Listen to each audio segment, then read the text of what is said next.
Hey everyone, how are you? I hope you all are fine. So today we are going to discuss new lecture of concept of energy in biosystem. क्या चीज? New lecture किसका? Concept of energy in biosystem का। तो आपको बता दें कि इसका हम ऑलरेडी एक इंट्रोडक्शन क्लास ले चुके हैं, जहां की हम लोग मेटाबॉलिज्म्स के बारे में डिस्कस किए थे कि मेटाबॉलिज्म्स क्या होता है, मेटाबॉलिज्म्स का कितना टाइप्स होता है, जो आपके सिलेबस में था एग्जाम्पल के साथ हम सारा कुछ आपको बता दिए हैं इंट्रोडक्शन क्लास में। वो लेक्चर बहुत बड़ा लेक्चर नहीं था, मुश्किल से 7-8 मिनट का लेक्चर था। तो उम्मीद करते हैं कि आप देख करके ही आए होंगे। अगर देख करके आए होंगे तो बहुत अच्छी बातें हैं, ये सारा बातें समझ में आएगा, और नहीं देखे होंगे तो थोड़ा मुश्किल होगा।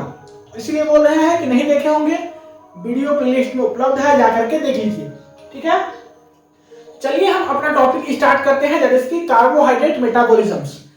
कार्बोहाइड्रेट मेटाबॉलिज्म्स में दो वर्ड है, one is carbohydrate and another one is metabolisms. दोनों का मतलब समझिए। एक का मतलब तो आप जानते हैं कि मेटाबॉलिज्म्स क्या होता है, क्योंकि उसी के बारे में पूरा पिछला क्लास हम डिस्कस किए थे। तो थोड़ा सा हम आपको रिकैप दे दें कि जितना भी हमारे बॉडी में केमिकल रिएक्शंस होता है उसी को बोलते हैं क्या? मेटाबॉलिज्म्स।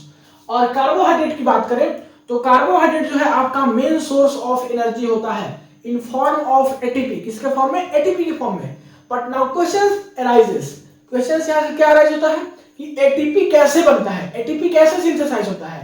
तो उसी का आंसर है कि through the help of metabolisms, means through the help of chemical reactions. कहां पे? हमारे बॉडी के अंदर। तो उसी के थ्रू क्या होता है? एटीपी सिंथेसाइज होता है, एटीपी बनता है। इसके थ्रू? कार्बोहाइड्रेट के थ्रू। ठीक है, तो कार्बोहाइड्रेट मेटाबॉलिज्म्स का सिंपली आप डेफिनेशंस क्या बोल सकते हो कि it is a process in which formations of ATP या synthesis of ATP, ठीक है, उसको क्या बोलेंगे? Carbohydrate metabolisms. एक बार हम फिर से रिवाइज कर रहे हैं इस वर्ड का मतलब। हम बोले कि मेटाबॉलिज्म्स का मतलब होता है कि हमारे बॉडी के अंदर जितना भी केमिकल्स रिएक्शंस हो रहा है उसको बोलते हैं मेटाबॉलिज्म्स। और कार्बोहाइड्रेट जो है आपका मेन सोर्स ऑफ एनर्जी होता है।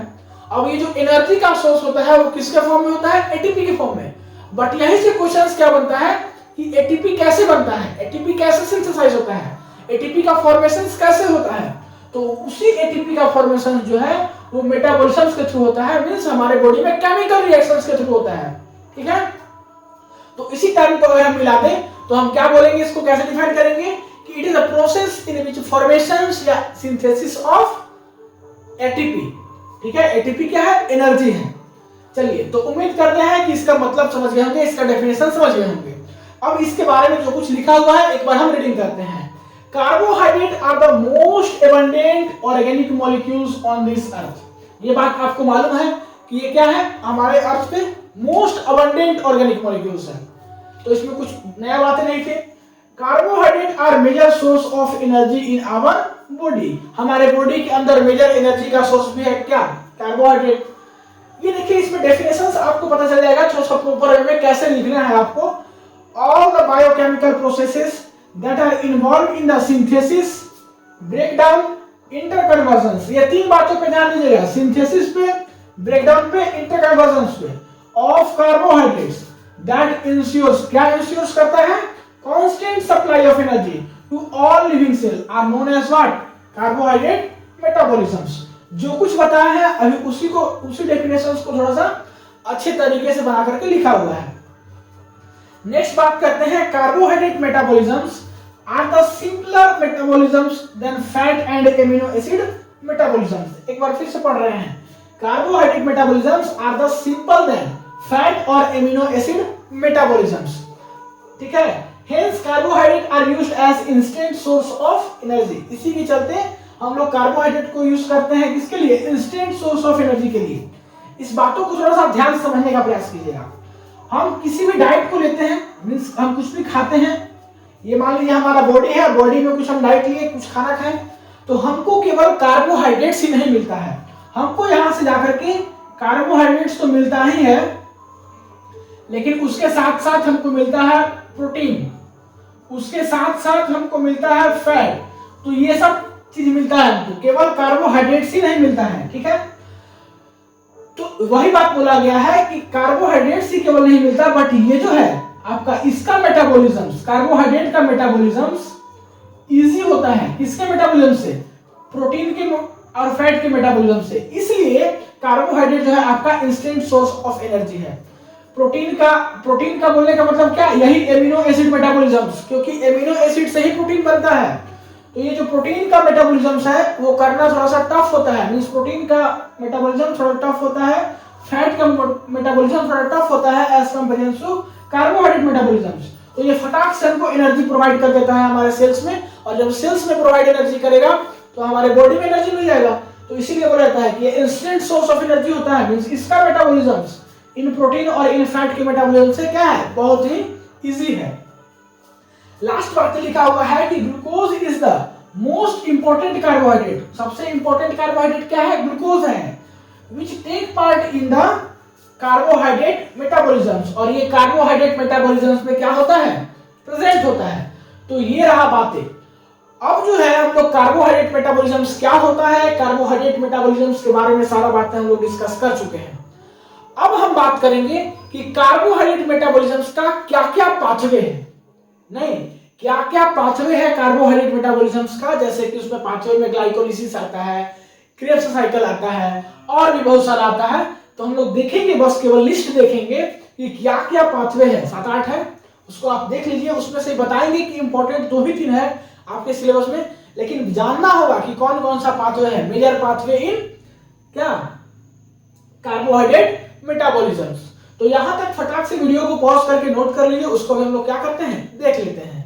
तो चलिए मिटाएंगे हम, पॉज करके नोट कीजिए, 1 2 3 कर लिए, चलिए मिटाते हैं। अब हम लोग बात करते हैं जो मेजर पाथवे है कार्बोहाइड्रेट मेटाबॉलिज्म का, उसके ऊपर। मींस कौन कौन सा मेजर पाथवे है कार्बोहाइड्रेट मेटाबॉलिज्म का, उसको हमको क्या करना है, बस जान के रखना है। इसके बारे में भी हम लोग पढ़ने नहीं वाले हैं, बस जानना है कि कौन कौन सा मेजर पाथवे है कार्बोहाइड्रेट मेटाबॉलिज्म का, ठीक है। तो उसी को हम लोग क्या करते हैं, देखते हैं। चलिए एक एक करके डिस्कस करते हैं। सबसे फर्स्ट जो आपका पाथवे है कार्बोहाइड्रेट मेटाबॉलिज्म का, वो है ग्लाइकोलाइसिस। क्या चीज, ग्लाइकोलाइसिस मोस्ट इंपॉर्टेंट है। इसके बगल में आप VVI करके लिख लीजिएगा, ठीक है। उसके बाद फिर है सिट्रिक एसिड साइकिल। क्या चीज, सिट्रिक एसिड साइकिल। इसको क्रेब्स नाम के साइंटिस्ट दिए थे, इसी के चलते इसको क्रेब्स साइकिल भी बहुत जगह आपको लिखा मिलेगा। क्या मिलेगा, क्रेब्स साइकिल भी मिलेगा। तो आपको टेंशन नहीं लेना है, दोनों में से जो नाम से मिले हम समझेंगे उसको क्या, एक ही चीज। ये दोनों जो है आपका बहुत इंपॉर्टेंट है। अक्सर 5 मार्क्स 10 मार्क्स 7 मार्क्स ऐसे करके आपका सेमेस्टर एग्जाम में पूछा जाता है। अगर आप कोई कंपटीशंस का तैयारी कर रहे होंगे तो वहां पर भी इसके अंदर से बहुत छोटा छोटा माइनर क्वेश्चन बना करके पूछा जाता है। तो बहुत इंपॉर्टेंट है ये दोनों। उसके बाद फिर हम बात करें नेक्स्ट पाथवे किसका, कार्बोहाइड्रेट मेटाबॉलिज्म का, तो वो है ग्लूकोनियोजेनेसिस। क्या चीज, ग्लूकोनियोजेनेसिस। उसके बाद नेक्स्ट है आपका ग्लाइकोजेनेसिस। क्या चीज, ग्लाइकोजेनेसिस। उसके बाद हम नेक्स्ट बात करें तो वो है ग्लाइकोनियोजेनेसिस। क्या चीज, ग्लाइकोनियोजेनेसिस। नेक्स्ट है आपका HMP शंट, HMP शंट। उसके बाद फिर है आपका uronic acid metabolism. Uronic acid metabolism के बाद फिर आपका जो है वो है गैलेक्टोज मेटाबॉलिज्म, और उसके बाद फिर फ्रक्टोज मेटाबॉलिज्म, और लास्ट जो है आपका वो है एमिनो शुगर एंड म्यूकोपॉलीसेकेराइड्स। क्या चीज, म्यूकोपॉलीसेकेराइड मेटाबॉलिज्म।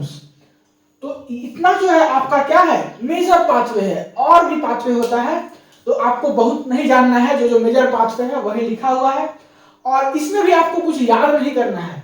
बस हम आपको बता दिए कि कार्बोहाइड्रेट मेटाबॉलिज्म पढ़ रहे हैं तो इसका पाथवे क्या है, ठीक है। ये आपका हर एक चीज आपके सिलेबस में नहीं है। आपके सिलेबस में जो है वो केवल यही दोनों है, आपका क्या, ग्लाइकोलिसिस और क्रेब्स साइकिल, जिसको कि हम लोग सिट्रिक एसिड साइकिल बोलते हैं। तो आपके सिलेबस में बस यही पढ़ना है, बाकी जो है आपके सिलेबस में नहीं है। लेकिन आपको जानकारी के लिए मालूम होना चाहिए कि ये सब भी होता है। इसके बारे में आपको डिटेल पढ़ना है, ग्लाइकोलिसिस के बारे में और क्रेब्स साइकिल के बारे में। मींस इस चैप्टर का सबसे इंपॉर्टेंट कोई टॉपिक है तो वो है ग्लाइकोलिसिस और citric acid cycle, that is की क्रेब्स साइकिल, ठीक है। तो ये दोनों के बारे में पढ़ेंगे। तो ये सब अभी आप भूल जाइए, बस जान करके रखिए नीचे वाला सारा पोर्शन, नहीं इसको आपको याद नहीं करना है, ये होता है बस ये याद रखिए। तो हम लोग क्या क्या पढ़ेंगे, एक पढ़ेंगे ग्लाइकोलिसिस और एक पढ़ेंगे सिट्रिक एसिड साइकिल। अभी हम इसको पढ़ने वाले नहीं हैं, बस बता दिए। नेक्स्ट क्लास में स्टार्ट करेंगे ग्लाइकोलिसिस ग्लाइकोलिसिस में 1-2 क्लास लगेंगे, उसको कंप्लीट कर लेंगे, उसके बाद फिर स्टार्ट करेंगे सिट्रिक एसिड साइकिल। तो ये पैटर्न चलेगा आप लोग को पढ़ने का। तो मिलते हैं अगले क्लास में। अगले क्लास में स्टार्ट करेंगे ग्लाइकोलिसिस। तब तक के लिए पढ़ाई करते रहिए। All the very best. Video को पॉज करके नोट कर लीजिए।